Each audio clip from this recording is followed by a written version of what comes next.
वज़ीर आज़म नरेंद्र मोदी 18 जून 2021 को 11 बजे दिन बजरिए वीडियो कॉन्फ्रेंसिंग कोविड-19 फ्रंटलाइन कारकुनान के लिए कस्टमाइज क्रैश कोर्स प्रोग्राम का आगाज करेंगे। ये आगाज रियासत भर में फैले हुए 111 तरबीती मराकज़ पर प्रोग्रामों के आगाज का नक़ीब होगा। इस आगाज के बाद वज़ीर आज़म का खुतबा होगा। हुनरमंदी, तरक्यात और सनतकारी के वजीर भी इस मौके पर मौजूद रहेंगे। ये प्रोग्राम प्रधानमंत्री कौशल विकास योजना 3 बजे के तहत मरकजी अंसर के तौर पर खुसूसी प्रोग्राम के तौर पर डिज़ाइन किया गया है। इसके मजमूई माली मनसूबे जाती अखराजात 276 करोड़ रुपए के बखदर हैं।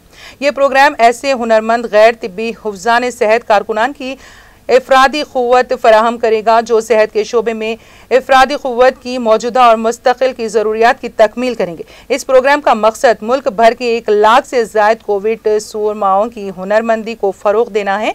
ये तरबियत कोविड सूरमाओं को 6 मखसूस किस्म के मुआलजे के शोबों यानी होम केयर, इमदाद सपोर्ट या घर पर मुआलजा और इसके तगाज़े बुनियादी निगहदाश्त, सेहत सपोर्ट, जदीद निगहदाश्त सपोर्ट, हंगामी हालात में निगहदाश्त इमदाद, नमूना जमा करने के सिलसिले में फराहम की जाने वाली इमदाद और तिब्बी आलात वो साजो सामान खुद संभालने और इस्तेमाल करने से मुताल्लिक़ होगी।